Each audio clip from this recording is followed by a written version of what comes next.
Hey Cougar fans, Peter Borkowski here on the Cougar Sports Network, and it's Thursday, which means it's time for another Coach's Weekly with head coach of men's basketball here at CUC, Coach Kollar. Welcome back to the show. Excited to talk to you today. Yeah, absolutely. Well, it was a good first game the other night, Tuesday. You guys took down Loras College 98-88, and Loras College is always a good program too, so it was a great win. And something that really stood out to me in the box score was how much you guys shared the ball. 5 of your players had double-digit points, and kind of goes back to what you talked about all of last season, what we talked about last week about everyone getting a chance to contribute on this team. So maybe just share your thoughts about that or the win overall. Yeah, absolutely. The win overall, and we talked to the guys about it, that's one of the biggest wins in our program, since our tenure started. I mean, the Wesleyan win was huge, and winning the league and beating some other, but Loras, I have so much respect for what Coach Martin does over there. I mean, they're a perennial 18-20 win team, NCAA tournament team.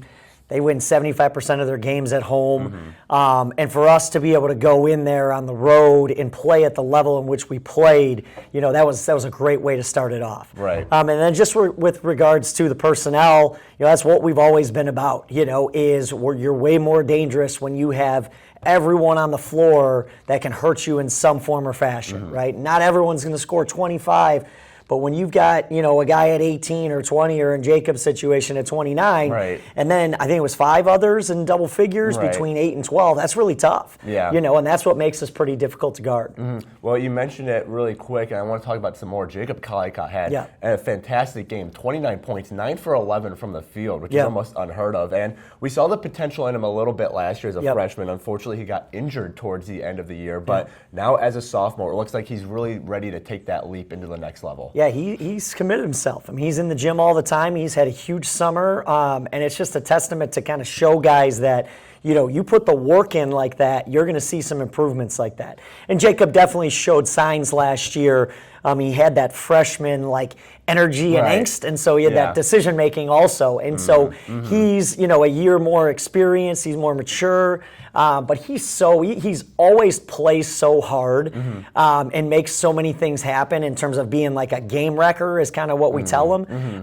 But if he's able to knock down shots like that, semi-consistently, he's always been a really good slasher and playmaker at the rim. So, when he's making shots, I mean, you see he has a game that he had.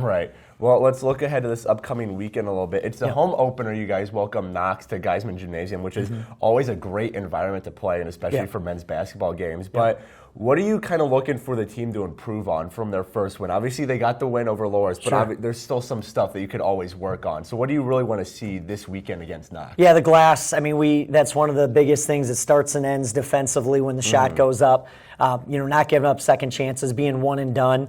So winning the glass, and then I was really, except for the last couple of minutes when Loras got after us a little bit, we turned it over.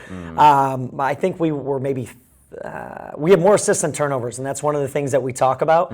But being able to value the basketball at a higher level and winning the glass. Defensively we were pretty good, but we just want to be able to be in our stuff a little bit quicker and not play up against the clock as much, and be able to get those great shots earlier. Right. And again, playing in Geisman Gymnasium, you guys always seem, every team here on campus seems to thrive off of it, but you guys especially, we saw during the playoff run last year, when Geisman gets filled for your guys' games, it gets really loud. It's just hard for other teams to come here and play well in that environment. Yeah, absolutely. Our guys definitely thrive off the energy and off the crowd, and we've talked about we need that to be the hardest place to play in the league. They're pretty much on top of you, but when it's just something about it, when it gets loud and it gets going, there's no question. We were 8-4 at home last year, and we've had some other big wins, beating Benedictine when they're nationally ranked, beating Wisconsin Lutheran in year 1, in overtime. So our guys, I think, like most people, they feel comfortable at home, but then when you have that atmosphere and that environment, and it feeds into the way we play, because we get after it and we turn teams over, and then the crowd loves that, and I think they enjoy our style of play. It makes for a tough place to play, for sure. Most definitely. Well, Knox comes to River Forest this Saturday. It's a 4 p.m. first tip-off time. Coverage can be found at our website, cucougars.com. The live stream can be found on our YouTube, CUC Sports. Coach Kollar, thanks for joining me again. Thank you. Good luck this weekend, I meant Appreciate to say. it. Absolutely. But until next time, this is Peter Borkowski signing off of the Cougar Sports Network and wanting to say, as always, go Cougars.